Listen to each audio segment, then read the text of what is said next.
गिरफ्तारियां हैं, हफ्ज़दा कैफियत है। अगर गिरफ्तारियों से आप मईशत ठीक कर सकते हैं तो एक नहीं 10 गिरफ्तारियां कीजिए। अगर आपने गैर कानूनी तरीके से पाकिस्तान को इस दलदल में पहुंचाने से आप मईशत को ठीक कर सकते हैं तो 1000 बार पहुंचाइए। रिजीम चेंज ऑपरेशन के जरिए पाकिस्तान को अगर कोई एक और वाहिद फायदा हासिल हुआ है तो वो अमेरिका से किसी भी किस्म की मदद तलब करना तो अमेरिका फौरी तौर पर मान भी जाता है। और इस स्टोरी के मुताबिक इसहाक डार ने अमेरिका के सामने फिर से फैला दी है।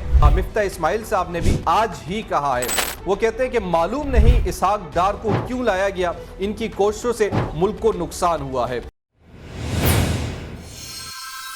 बिस्मिल्लाहिर्रहमानिर्रहीम, अस्सलाम वालेकुम, मैं हूं नोमान खान और आप देख रहे हैं पाक अफेयर्स। रिजीम चेंज ऑपरेशन के जरिए पाकिस्तान को अगर कोई एक और वाहिद फायदा हासिल हुआ है तो वो अमेरिका से किसी भी किस्म की मदद तलब करना तो अमेरिका फौरी तौर पर मान भी जाता है और वो डिमांड भी पूरी की जाती है।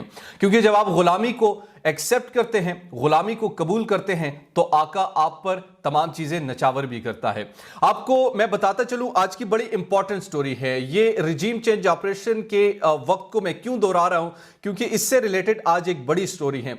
और इस स्टोरी के मुताबिक इसहाक डार ने अमेरिका के सामने फिर से झोली फैला दी है और कह दिया है कि आप हमारी मदद करें। किस किस्म की मदद उन्होंने तलब की है वो मैं आपके सामने रखूंगा, लेकिन इससे कबल मैं आपको जरा बैकग्राउंड बताता चलूं कि जब रिजीम चेंज ऑपरेशन हो रहा था, जब एक साइफर पाकिस्तान को मौसूल हुआ और बकौल पाकिस्तान तहरीक इंसाफ के लीडरशिप के कि उस साइफर में एक धमकी दी गई बाकायदा तौर पर कि अगर इमरान खान की हुकूमत रहती है तो पाकिस्तान को बड़े सख्त कॉन्सिक्वेंसेस फेस करने पड़ेंगे, लेकिन अगर इसके बरक्स अगर इनकी हुकूमत को रवाना कर दिया जाता है तो फिर पाकिस्तान के लिए बड़ी आसानियां पैदा की जा सकती हैं। खैर उस किस्म की आसानियां तो नहीं पैदा की गई, लेकिन अब जो उनके साथ ताल्लुकात है, चूंकि आका और गुलाम के ताल्लुकात हमेशा बेहतर ही होते हैं। गुलाम जो है वो गुलाम ही रहता है, आका आका ही रहता है, और पाकिस्तान ने ये गुलामी कबूल की और अब उनके सामने हाथ भी जोड़ रहे हैं कि खुदारा ये पाकिस्तान को अब डिफॉल्ट से बचाइए, पाकिस्तान को इस मुसीबत से बचाइए।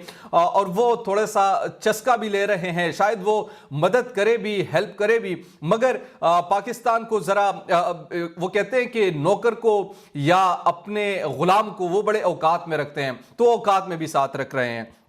IMF प्रोग्राम की बहाली के लिए अमेरिका से मदद मांगी गई है। इसहाक डार ने ये मदद मांगी है। बड़ी इंपॉर्टेंट स्टोरी है, किससे मुलाकात की, कैसे मुलाकात की और ये कब मुलाकात की।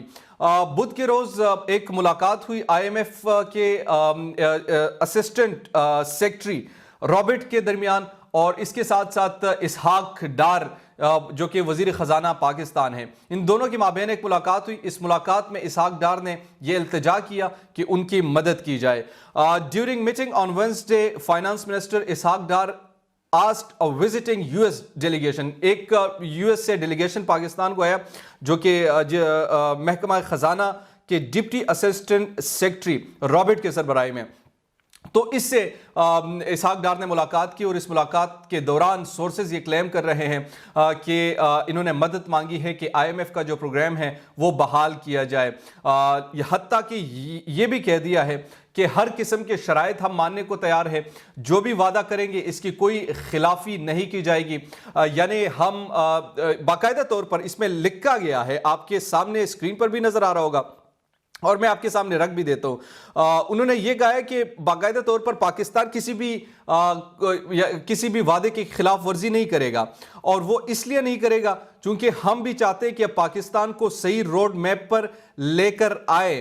उन्होंने कहा कि mister Dar, according to informed sources का ये कहना है, told the visitors that Pakistan would honour all its international commitments, कि पाकिस्तान तमाम जो बैनुल अक़वामी वादे हैं वो पूरे करेंगे। And was in the process of taking very tough decision, और हम प्रोसेस में हैं, हम यानी जो बड़े सख्त किस्म के फैसले हैं वो लेने के मरहले में हैं, हम ये डिसीजन ले रहे हैं, including increasing the price of natural gas, कि हम नेचुरल गैस को बढ़ा रहे हैं, इलेक्ट्रिसिटी एंड अदर मैयर, बिजली की कीमतों में इजाफा कर रहे हैं, और दीगर जो चीज़ें हैं जो शराइत होंगी वो हम तस्लीम करेंगे।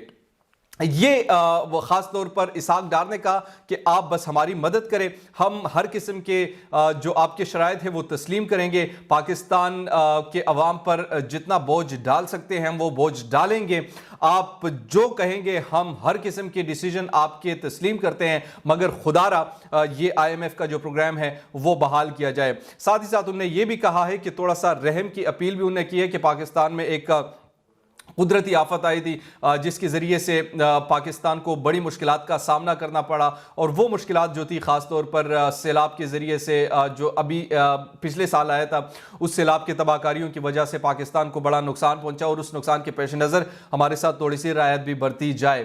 اسحاق ڈار نے US کے وزٹر ڈیلیگیشن سے یہ بھی کہا کہ یہ جو اکانومی کی تباہی ہے وہ ہمیں ورثے میں ملی ہے، کہ ورثے میں آپ کو دی کس نے؟ آپ نے خود قبول کی ہے، آپ نے اقتدار کو فوقیت دی ہے، آپ نے اپنے نظریے کو بیچ کر اقتدار پر فوقیت دی ہے، آپ نے ووٹ کے عزت دو کا نعرہ بیچا ہے، آپ نے ہر قسم کی سمجھوتے کیے ہیں، اور ان ہر قسم کے سمجھوتوں کے باوجود آج آپ ناکام ہیں، ناکام ترین ہیں۔ نہ صرف یہ میں بتا رہا ہوں بلکہ مفتاح اسماعیل صاحب نے بھی آج ہی کہا ہے، وہ کہتے ہیں کہ معلوم نہیں اسحاق ڈار کو کیوں لایا گیا، ان کی کوششوں سے ملک کو نقصان ہوا ہے۔ یعنی مفتاح اسماعیل جو کہ اب ایک آواز بن چکے ہیں خاص طور پر پاکستان مسلم لیگ نون کے پالیسیز کے خلاف، وہ کہتے ہیں کہ پارٹی نے میرے خلاف ابھی تک کوئی ایکشن نہیں لیا، میں کوئی غلط بات نہیں کر رہا، لیکن پاکستان کو بڑا نقصان ہو رہا ہے اور یہ نقصان پہنچایا جا رہا ہے۔ پاکستان مسلم لیگ نون کے رہنما سابق وزیر خزانہ مفتاح اسماعیل کا کہنا ہے کہ پاکستان میں عجیب سا سسٹم قائم ہو چکا ہے، ایک چھوٹی سی اشرافیہ ہمارے تمام فیصلے کر رہی ہوتی ہے۔ انہوں نے نجی ٹی وی چینل سے گفتگو کرتے ہوئے کہا کہ ہر ملک ہم سے آگے بڑھ رہا ہے، جس کی بنیادی وجہ یہ ہے کہ ہم اپنا گورننس سسٹم ٹھیک نہیں کر سکے۔ مفتاح اسماعیل کا کہنا ہے کہ مقامی سطح پر جب تک اختیارات مستقل نہیں ہوں گے تو گورننس ٹھیک نہیں ہوگی، ہمیں نچلے طبقے کے لیے روزگار کے مواقع پیدا کرنے کی ضرورت ہے۔ سابق وزیر خزانہ کا کہنا ہے کہ ہم نے جمہوری طرز حکومت اور صدارتی سسٹم کو دیکھا ہے، آمریت کو بھی دیکھ لیا، ملک میں عجیب کا ایلیٹ سسٹم ہو چکا ہے جسے ہٹانا پڑے گا۔ ایک چھوٹی سی ایلیٹ کلاس پاکستان کے فیصلے کر رہی ہوتی ہے، ہم بھی سسٹم کو نہ بدل سکے، اس لیے ہم بھی قصوروار ہے۔ حال ہی میں شروع ہونے والی نیشنل ڈائیلاگ اور نئی سیاسی جماعت کے حوالے سے پوچھ گچھ کیے گئے، اس پر مفتاح اسماعیل کا کہنا تھا کہ مسلم لیگ نون کا ہی حصہ ہوں، پارٹی نے میرے خلاف کوئی کارروائی نہیں کی، لیکن مستقبل میں الیکشن میں حصہ لینے کا کوئی ارادہ نہیں ہے۔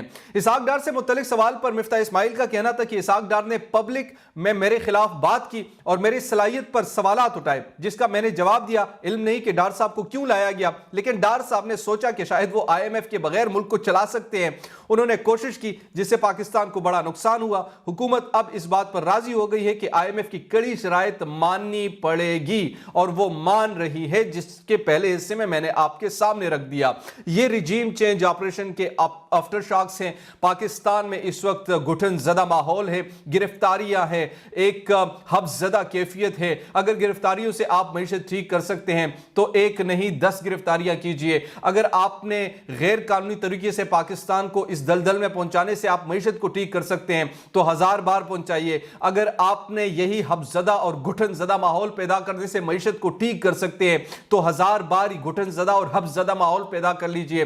اگر آپ نے اس قسم کے ہٹ درمی اور انا ضد پر اڑے رہنے پر معیشت کو ٹھیک کر سکتے ہیں تو ایک مرتبہ نہیں 1000 مرتبہ اپنے ضد اور انا پر اڑے رہیے۔ مگر اگر آپ یہ سب کچھ کرنے کے باوجود پاکستانی معیشت کو ٹھیک نہ کریں تو پھر آپ کی کیا سزا ہے؟ پاکستانی عوام شاید پھر آپ کو کہیں چھپنے نہیں دے گی۔ یہ آج کی 2 بڑی اہم چیزیں تھیں جو میں نے آپ کے سامنے رکھی۔ امید کرتا ہوں کہ آپ کو ویڈیو پسند آئی ہوگی۔ اگر ابھی تک آپ نے ہمارے پاک افیئرز کو سبسکرائب نہیں کیا تو کائنڈلی سبسکرائب کیجئے، بیل آئیکن کو پریس کیجئے تاکہ نئی آنے والی اور لیٹسٹ اپڈیٹ سے آپ باخبر رہیں۔ اسی کے ساتھ مجھے نعمان خان کو دیجئے اجازت۔ اللہ نگہبان۔